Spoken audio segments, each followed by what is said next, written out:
Damos comienzo al acto de apertura del año judicial 2014.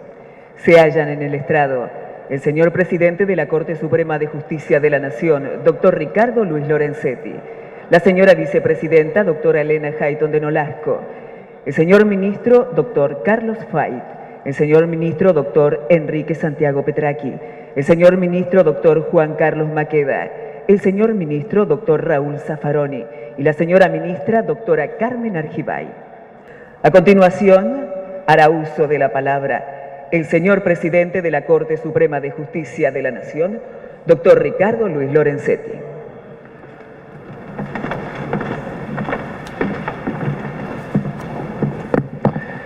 Buenos días a todos. Quiero agradecerles en primer lugar esta presencia de todos los jueces y juezas de los distintos fueros, de todo el país, de las justicias provinciales, de la justicia federal, de la justicia nacional. Quiero agradecer también muy especialmente la presencia de las autoridades de los otros poderes del Estado, del Consejo de la Magistratura, de las organizaciones de la sociedad civil, de derechos humanos, de consumidores, ambientalistas, el periodismo, la prensa en general.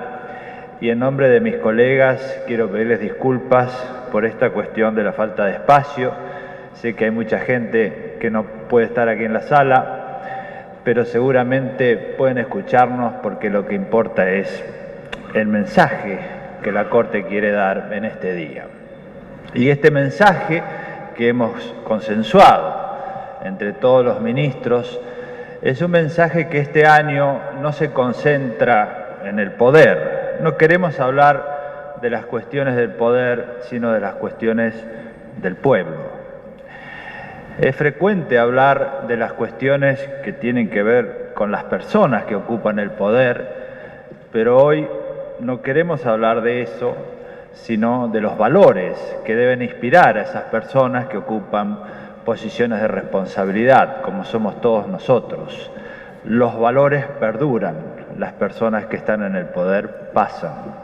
Entonces debemos prestar atención a cuáles son estos principios y estos valores que nos guían.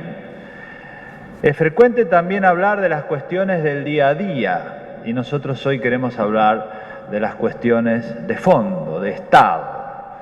Temas que hacen al modo en el cual nosotros enfocamos el problema de nuestra generación.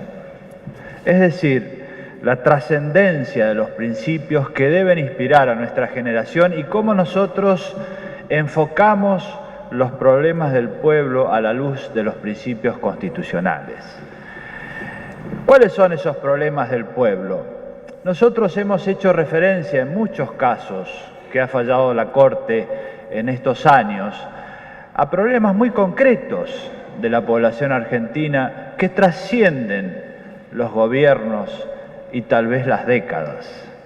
Por ejemplo, el temor de los que tienen algo ahorrado y que pueden perderlo, crisis tras crisis, o aquel miedo que tienen aquellos que están excluidos de la sociedad y no tienen futuro, o el temor de los niños que están afectados por la droga, o el temor de los jubilados que llegan a la edad adulta y a veces les cuesta mucho encontrar solución a los problemas concretos que tienen, o el temor de aquellos que piensan que la ley no es igual para todos y que hay impunidad. Esos son los problemas concretos que deben motivar nuestra acción judicial y nuestra interpretación constitucional. Y es lo que ha hecho la Corte en los últimos años. Quiero decirles que en este tema insistimos porque los problemas que nosotros vemos que existen se trasladan de año en año y de década en década. Y esto yo lo he dicho en numerosas oportunidades. No se trata solo de las discusiones de superficie, sino de que los problemas se exponen y no se solucionan porque no afectamos la raíz profunda, la estructura organizativa que hace que esos problemas se reproduzcan reiteradamente y afecten generaciones enteras. Llevamos muchas generaciones que han tenido frustraciones. El deber de nuestra generación es superar esa frustración y ese es el camino en el cual estamos. Por eso es necesario que nos pongamos de acuerdo en un marco de principios y de valores que le den previsibilidad, que no es otra cosa que construir un Estado de Derecho, construir instituciones sólidas, la independencia de poderes, las políticas de Estado participativas y perdurables. De eso es lo que vamos a hablar y cuál es su significado actual. Porque esto se da en todos los campos. Y hoy hablábamos del problema del narcotráfico, la lucha contra el narcotráfico, que es algo en lo cual todos coincidimos. Nuestra patria, y yo diría la región y el mundo entero, está afectado por un problema gravísimo, que es el de la drogadicción y el movimiento que está produciendo el narcotráfico y que está afectando el Estado de Derecho. No tenemos que discutir sobre estos temas, tenemos que ponernos de acuerdo en algunas cuestiones básicas e implementarlas. Y por eso nosotros creemos en las políticas de Estado y exhortamos a todos los jueces, principalmente aquellos que están en regiones donde este tema es más acuciante, que cooperen con los otros poderes del Estado para que tengamos una acción efectiva. Y a los otros poderes del Estado le decimos que esta agenda del narcotráfico debe ser prioritaria. Tenemos que ponernos de acuerdo en cómo actuamos todos, en hacer efectivo esta lucha, esta política de Estado contra el narcotráfico que excede la región, pero que es muy importante para nuestra gente y lo vemos todos los días en el accionar judicial. Y esto nos lleva al primer problema o valor que queremos analizar, que es el de la efectividad. Actualmente en el derecho, en todo el mundo, se discute el problema de la efectividad, la implementación, porque tenemos una enorme cantidad de disposiciones legales que son declarativas, muchos discursos, pocas aplicaciones. Hace más de 15 años yo escribía un ejemplo sobre esto, y esto, la cita, disculpen, es para mostrar que este no es un problema de hoy ni de ayer, es un problema histórico. Yo escribía poniendo el ejemplo de Morgan, que fue un antropólogo que descubrió el código de Hammurabi, una piedra en la cual están escritas unas leyes, y en base a esas leyes él describió cómo vivía una sociedad 1000 años antes. Imagínense que se encontrara un cuerpo de leyes de nuestros países, que esto es bastante claro en toda la región y yo diría en varios continentes. Dentro de 200 o 300 años un antropólogo encontrara un cuerpo de leyes y en base a eso pretendiera describir cómo vivían nuestros pueblos. Seguramente llegaría a equivocaciones muy graves, porque la distancia entre lo declarado y lo efectivamente gozado es tremenda. Entonces necesitamos ponernos de acuerdo en cómo se implementa, cómo se ejecuta, y en esto los tres poderes del Estado debemos trabajar juntos en base a una serie de principios.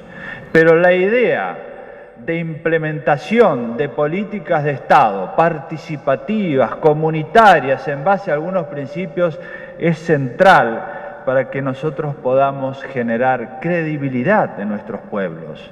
Porque si nuestro pueblo tiene derechos, pero esos no se gozan efectivamente, tenemos un problema muy grave en la confianza en las instituciones. El segundo valor que me parece decisivo para entender los problemas institucionales es lo que denominamos la temática del acceso. Yo decía también hace muchos años que el sistema jurídico parece un hotel 5 estrellas, porque es perfecto, está muy bien elaborado, pero no todos pueden acceder a él porque es muy cara la puerta de entrada. Y entonces hay excluidos del sistema. Y entonces lo importante es construir rampas de acceso, normas que permitan el acceso al sistema jurídico y que sea igual para todos. Estas normas de acceso hace muchos años que se trabajan en la Argentina. El acceso a justicia, que ha sido una política de Estado de muchos años y en la cual han trabajado varios de los ministros que integran esta Corte desde hace años. Pero es mucho más que eso, porque las normas de acceso no son solo las normas procesales, sino también que hablábamos del acceso a bienes primarios, esenciales, sin los cuales la ciudadanía no tiene sentido. La ciudadanía hoy está atada al goce de determinados derechos fundamentales y por eso la Corte ha hablado del derecho de acceso a la vivienda. Y este es un tema importantísimo para que nosotros nos pongamos de acuerdo. No es una decisión judicial la que va a crear el acceso a la vivienda, pero sí es una guía en la cual podemos ponernos de acuerdo y ensayar normas concretas, sea a nivel nacional o a niveles provinciales, para implementación de manera coherente de estos derechos de acceso, que son normalmente normas especiales, porque son mudables, adaptativas a las circunstancias y a las necesidades del momento. La Corte habló también del derecho de acceso a las prestaciones de salud o el derecho de acceso al consumo. Hace muchos años que trabajamos en el derecho de los consumidores y esto también es importante, la defensa de los derechos del consumidor. Esto es algo que la Corte tiene una jurisprudencia consolidada y en realidad desde los años 70 venimos todos insistiendo en este tema, que también debe ser una política de Estado, un valor a defender. Pero hay un tema que la Corte ha fallado, que es el derecho de acceso a la educación, pero lo ha hecho de manera muy general, lo ha mencionado apenas, y es bueno recorrer aquí la experiencia del derecho comparado. En Estados Unidos los jueces federales recibieron muchas peticiones sobre un tema que es la calidad de la educación. ¿Por qué? Porque hoy la educación condiciona el futuro de un niño. El destino que uno tiene en la vida está estrechamente relacionado con el tipo de educación que recibe. Y por eso los jueces se involucraron en analizar si era discriminatorio o no el nivel de educación que recibe un chico según fuera la distinta región. Este fue un tema muy debatido en Estados Unidos. Creo que nosotros tenemos también la necesidad de desarrollar normas de acceso en este campo, que es tan importante y en el cual podemos obrar de modo coherente las decisiones judiciales con las políticas de Estado. Relacionado con el acceso, también tenemos otro tema importantísimo en el cual hemos insistido año a año, y es la igualdad. No hay Estado de Derecho vigente, efectivo, sin igualdad. Me parece que es interesante plantearse si una persona antes de nacer tuviera que organizar una sociedad y dictar leyes y no sabe si le va a tocar ser de clase baja, de clase media o de clase alta. Ante esta incertidumbre, trataría de hacer normas, leyes, organizaciones que acotaran el riesgo, porque no sabe dónde le va a tocar.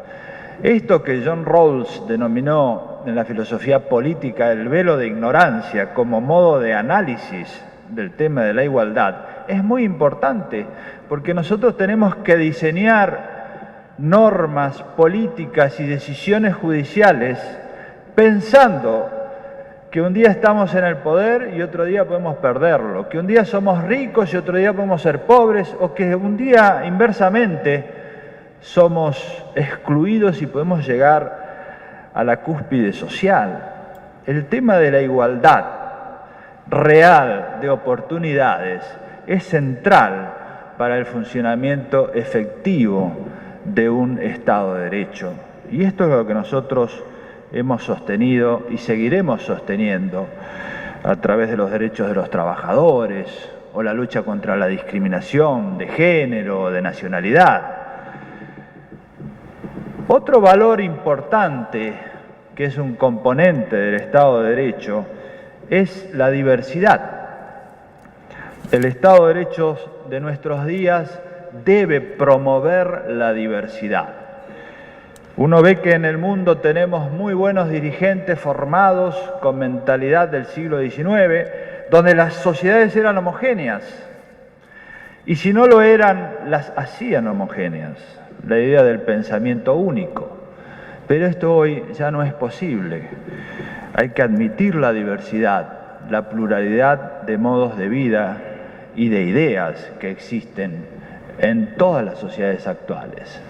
Por eso la Corte ha insistido mucho en este aspecto y lo seguirá haciendo. Y yo voy a mencionar 3 facetas de la diversidad que han estado en nuestra jurisprudencia.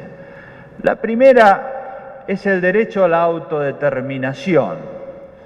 Toda persona tiene un derecho a una esfera de la individualidad personal y dentro de esa esfera, si no afecta a terceros, que es lo que dice el artículo 19 de nuestra Constitución, puede hacer lo que quiere. Dejemos tranquilas a las personas para que vivan y decidan cómo quieren vivir. No necesitamos que nadie, por cualquier razón que invoque, pretenda regular la vida privada, las decisiones personales, en varios campos que hacen a la plenitud del desarrollo de las personas en una sociedad multicultural. Y esto lo ha dicho la Corte y muchísimos tribunales de todo el país. Y creo que también es una política de Estado. El segundo aspecto es, dentro de la pluralidad de ideas, el derecho de criticar.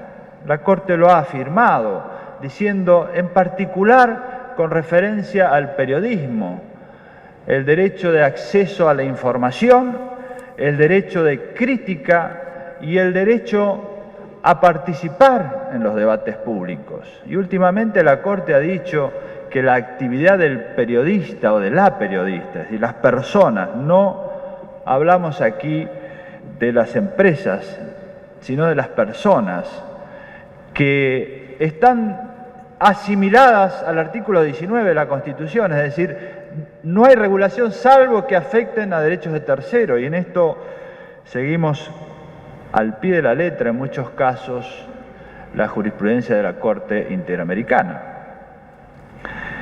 Y una tercera faceta que también es relevante es que hay que fortalecer el debate público, lo hemos dicho recientemente, pero nos parece que es muy importante prestar atención a cómo se hace este debate público, porque lo que observamos es que cuando alguien expresa una idea, un argumento, no se le contesta ese argumento, se ataca a la persona, se lo agravia, se demonizan personas o se demonizan grupos. Esto es algo que nos preocupa y que está generalizado, no estamos hablando de un sector, todos lo sufren, aquí y en muchas partes del mundo. Contrariamente a lo que se pensaba, esto es algo que se ha expandido por múltiples razones que no vamos a profundizar aquí, pero es importante decir que ya en el medioevo se hablaba del argumento ad hominem y que esto fue censurado en muchas de las experiencias trágicas que tuvo el siglo XX y que no debemos permitirlo. Está mal. Cuando alguien hace o dice algo, es mejor contestar con argumentos sobre lo que dijo o sobre lo que hizo, pero no es bueno atacar a las personas, a los grupos, demonizar o hacer lo que vemos que se hace. En este sentido, unas reglas mínimas del debate democrático son fundamentales y por eso la Corte ha trabajado en las audiencias públicas para contraponer argumentos, para que vean todos que aún los temas más difíciles pueden ser debatidos, discutidos, sin que nos ocurra nada. No es tolerable que sigamos con estas prácticas y las sociedades declinan cuando toleran lo que es intolerable. En esto tiene mucho que ver cómo pensamos el mundo y si la naturaleza es diversa, ¿por qué pretendemos la homogeneidad en la cultura? Si la naturaleza es compleja, ¿por qué pretendemos simplicidad en la sociedad? Hoy necesitamos un cambio de paradigma incluso en la gobernabilidad. El gran problema de la gobernabilidad actual es cómo se gobierna con paradigmas diferentes, sociedades multiculturales, cómo se gobierna la diversidad y cómo se definen instituciones capaces de contener la diversidad. Este es uno de los grandes desafíos de nuestro tiempo. Por eso hemos dicho que hay que promover una cultura del encuentro. Esto no significa que no tengamos discusiones ni conflictos que son buenos en la sociedad y son los motores del cambio social. Pero el encuentro, que es el acuerdo sobre algunos principios básicos, que son nada más y nada menos que los derechos fundamentales, es importante, porque de lo contrario nosotros vamos por mal camino si no logramos tener unos consensos básicos, que son los que están en la Constitución, que son los que más o menos coincidimos generacionalmente.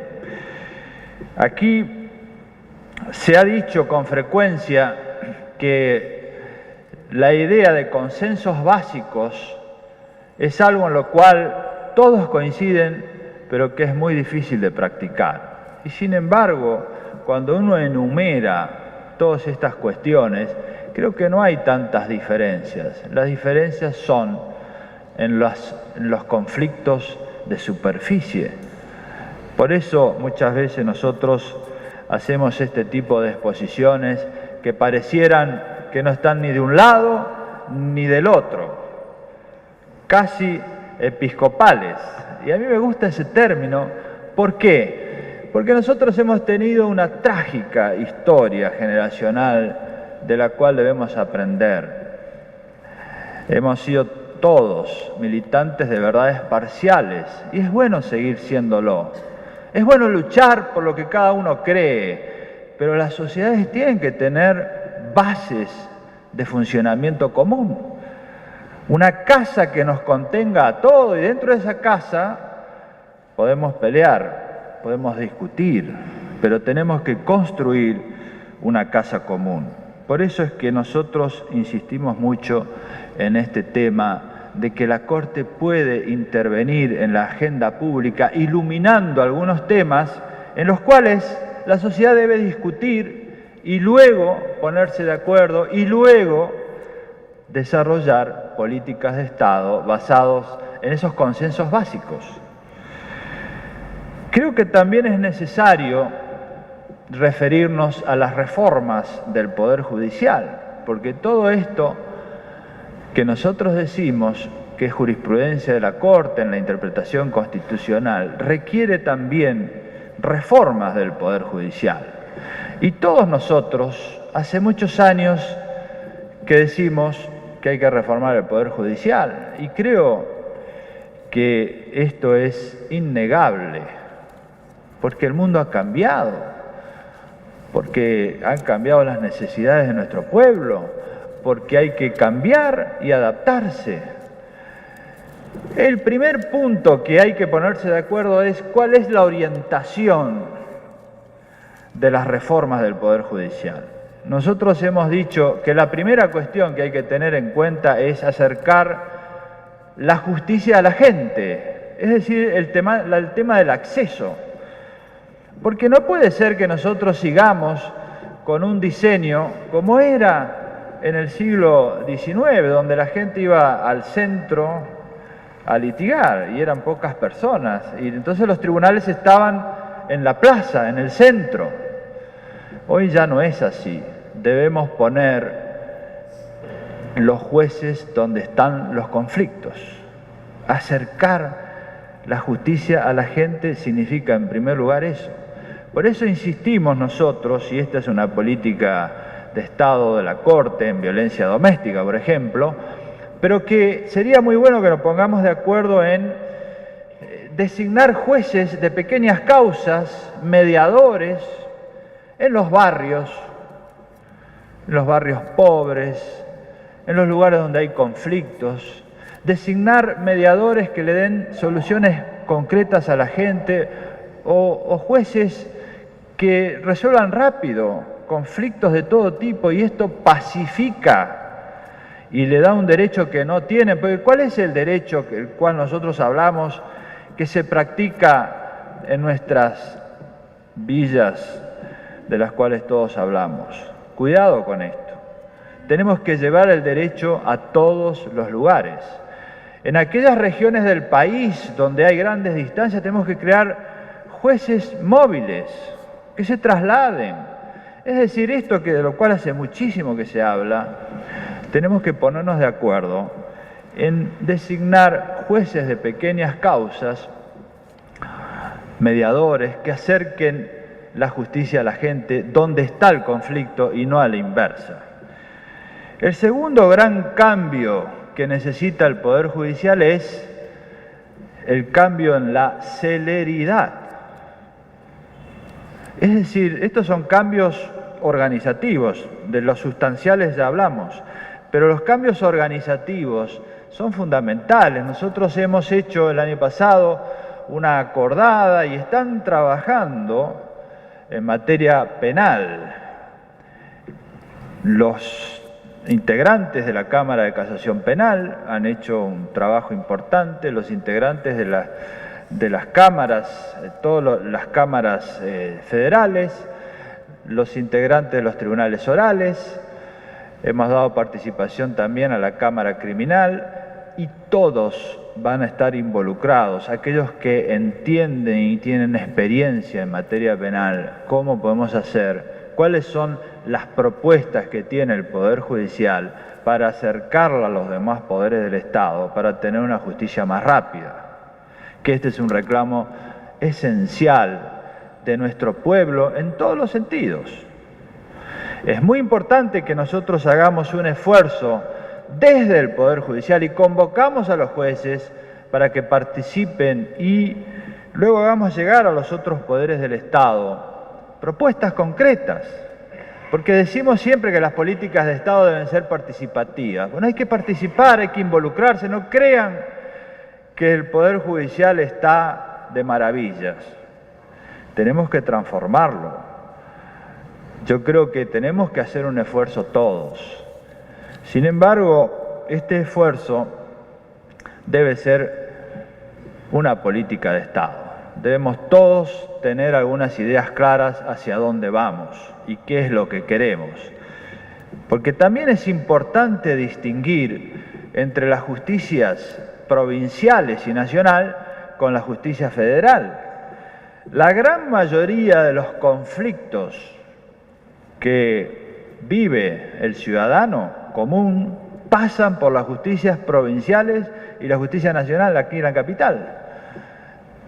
Y todos ellos también están haciendo transformaciones. En muchas provincias se han hecho reformas importantes y hay un esfuerzo de hace muchos años de los jueces, de las juezas. Tampoco pensemos que nadie entiende la necesidad de transformar. Sí lo han hecho y tenemos muchos avances que mostrar, pero nunca va a ser suficiente. Nosotros tenemos que estar en la delantera del cambio y no atrás. Creo que esto es una tradición que tenemos que cambiar. Tenemos que estar en la vanguardia del cambio y no en el retroceso.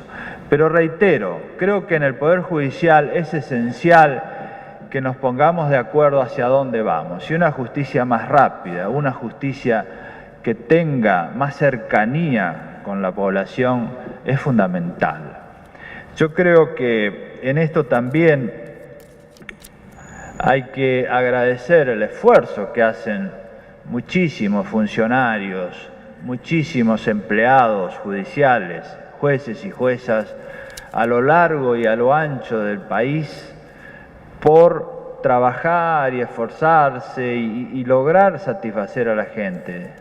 Esto es cierto y hay que reconocerlo y felicitarlos. Nosotros tenemos aquí una reunión permanente de presidentes de cámaras federales, tenemos una reunión con los tribunales orales, tenemos permanente contacto con la Junta Federal de Cortes, con la Asociación de Magistrados. Hay esfuerzos, tenemos que coordinarlos con los demás poderes del Estado para que esto sea concreto y efectivo y volvamos nuevamente al problema de la implementación efectiva de lo que es la vocación de servicio que todos debemos tener. Servir es una manera de cumplir con la función que se nos ha encomendado. Creo también que todos estos temas conducen a uno más importante y global, que es la cuestión del Estado de Derecho. La cuestión del Estado de Derecho implica que aclaremos algunas ideas al respecto que son importantes, porque a veces se habla en abstracto del Estado de Derecho, sin los componentes que éste tiene, sin el contenido de valores que he mencionado. El Estado de Derecho implica, en primer lugar, el reconocimiento de la democracia, porque primero se hablaba del Estado de Derecho solo como legalidad, es decir, la idea de que la ley está por encima de todos, pero hoy se habla del Estado de Derecho democrático, hace años que se habla del Estado de Derecho democrático. Es decir, debemos respetar el funcionamiento de la democracia y en este sentido la Corte está muy comprometida y hemos criticado el año pasado, con ocasión de los 150 años de la Corte, el rol que ésta ha tenido en algunas épocas de la historia que mejor no recordar, pero sí decir que la Corte y todo el Poder Judicial debe respetar el funcionamiento democrático y ese es un componente esencial del Estado de Derecho. Pero el funcionamiento del sistema democrático y de las mayorías implica también la división de poderes, porque las mayorías pueden tomar decisiones que son inconstitucionales. El funcionamiento de las mayorías y minorías es esencial para la transformación de las sociedades y de los países, y esto debemos admitirlo que es así. Allí es el campo de la política democrática. Pero hay un límite a eso, y es el límite de los derechos fundamentales. En el siglo XIX se pensaba que era el límite al soberano, que luego fue el límite al Estado invasor. Proteger los derechos del ciudadano común frente al Estado que lo puede afectar es una de las facetas que aún hoy siguen siendo esenciales. En el siglo XX apareció la cuestión de los poderes económicos y de la globalización, y por eso también se comenzó a hablar de que el derecho es un límite también respecto de los poderes económicos o fácticos. Y en el siglo XXI se comienza a hablar, ya desde hace varios años, del problema de los recursos naturales, y el derecho también es un límite a la apropiación de los derechos de los recursos naturales para preservarlos en las futuras generaciones. Es fundamental que tengamos en cuenta que la división de poderes tiene un sentido, que la función judicial tiene esta orientación y que el Estado de Derecho es un límite a los poderes estatales, a los poderes económicos y a todos aquellos que tienen por idea llevarse por delante los recursos naturales. Esto es esencial. Creo que para redondear una idea final, me parece que hay dos ejemplos muy claros en el mundo de hoy en el cual vemos la necesidad de este límite. El primero es el problema que asiste hoy en materia de derechos fundamentales a casi todo el planeta. No es que se avance, se retrocede. Por eso hablamos nosotros de principio de no regresión. Nunca menos. Lo que se logró hay que mantenerlo. Y que nadie piense que si hay un cambio de humor, estas cosas van a cambiar. Por eso decimos nosotros, en materia de juicios de lesa humanidad, que esto forma parte del contrato social de los argentinos, porque ha sido sostenido por los tres poderes del Estado, y si hay alguien que piensa que esto va a cambiar, está equivocado.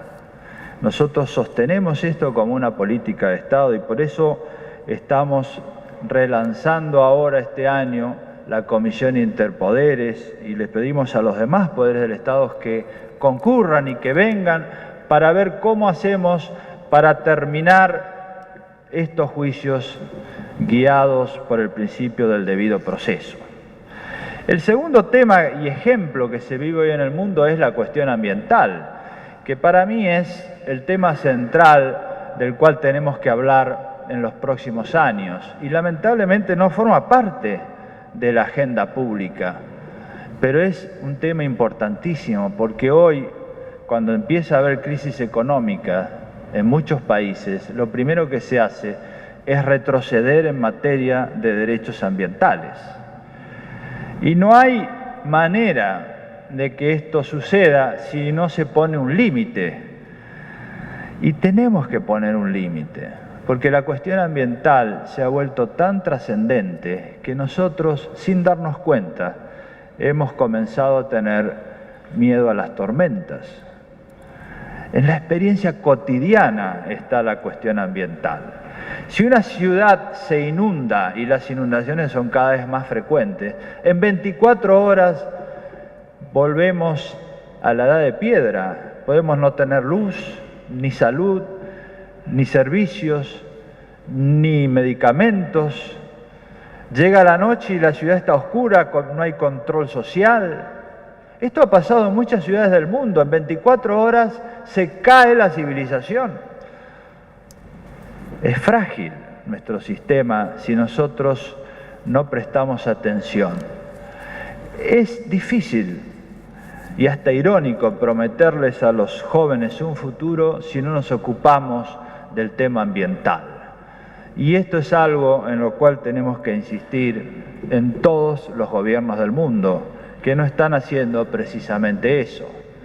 A nosotros nos parece que la cuestión ambiental, el cuidado de los recursos naturales, el cuidado de todo lo que tenemos en nuestra región en esta materia es esencial para que nosotros podamos tener un futuro, para que nuestros hijos y nuestros nietos puedan vivir en un futuro y gozar de los mismos bienes que nosotros tenemos. Y esto ha sucedido y va a suceder, son problemas constantes. La litigiosidad ambiental es la principal litigiosidad que hoy ya tenemos en la Argentina y en el mundo es creciente. Pero acá hacen falta posiciones personales fuertes y políticas de Estado.